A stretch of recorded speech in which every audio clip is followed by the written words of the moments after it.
why it is so important for you to search and to develop and to save the Amazigh culture. Because it's fleeting away, it's what you tell, and now it's growing again. Well, we defend this language and culture because first we are native speakers of this language, and we are, Amazigh people, and we grew up in Amazigh environment and families, and we don't want our language and our cultural identity to be lost. Because if we lose it, it's a big loss for humanity. We believe it is a universal heritage that should be preserved.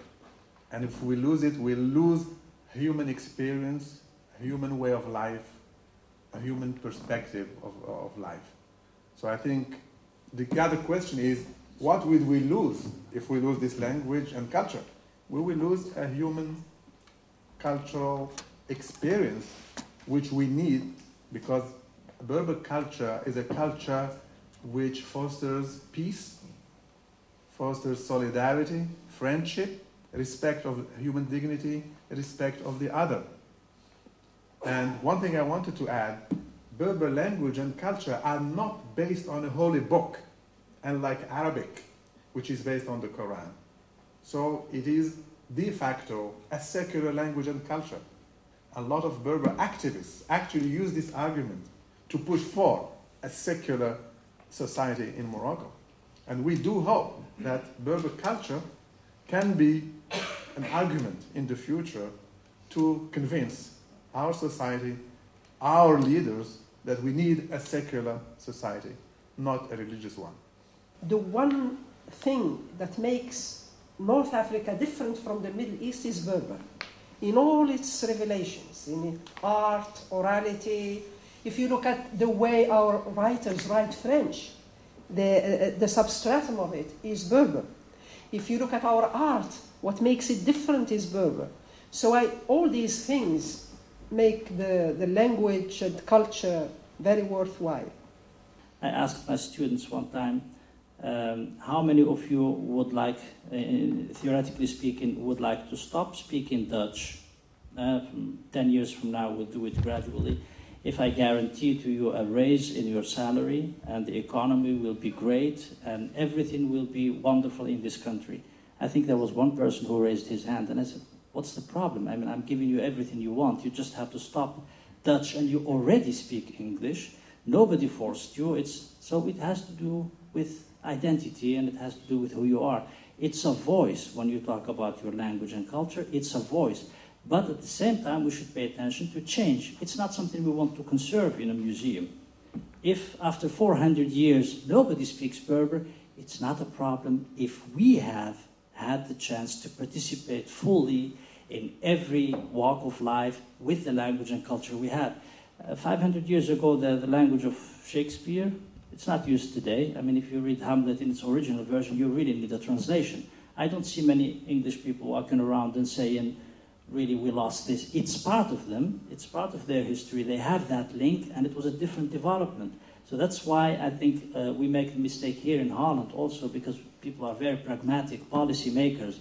They look at the language and say, it doesn't bring us anything, throw it away. Just look at the word Marokkaans, which is born in the Netherlands. People speak in Marokkaans. They do that only in the Netherlands, but it doesn't exist. We don't have something like Marokkaans. Nobody speaks Marokkaans except when you land here, and it's actually it's something like, we're not sure you're speaking Amazigh or Arabic, so, and you look Moroccan, therefore you speak Marokkaans. I think the biggest problem we have is that Amazigh people should be more aware of the importance of their language and culture. Because most of them, especially in cities, tend to be easily influenced by globalization, by English, by French, by satellite television, especially Arabic channels like Al Jazeera and Al Arabiya.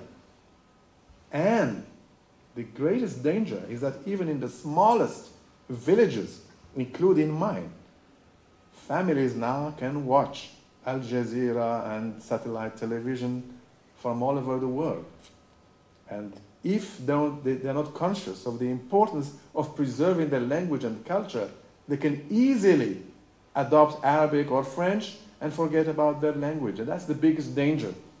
I think if the Amazigh people are aware about the importance of their language and identity, and are keen on preserving it, they would impose it on the government, on the authorities. They will impose its legal recognition. They will impose its introduction not only in primary schools, but in all levels of education. But it seems to me that the Amazigh people themselves are unfortunately divided. Many of them tell me, why Amazigh? We want to learn Arabic and French and English. We are pragmatic. We should care about the future of our kids, their jobs. What are they going to do with Amazigh in the job market? That's the biggest danger. So, as intellectuals of Amazigh background, I think we have a lot of work to do to sensitize the people about the role of their cultural identity and the importance of preserving it, because as I said, it's a universal heritage and it's our identity, our culture.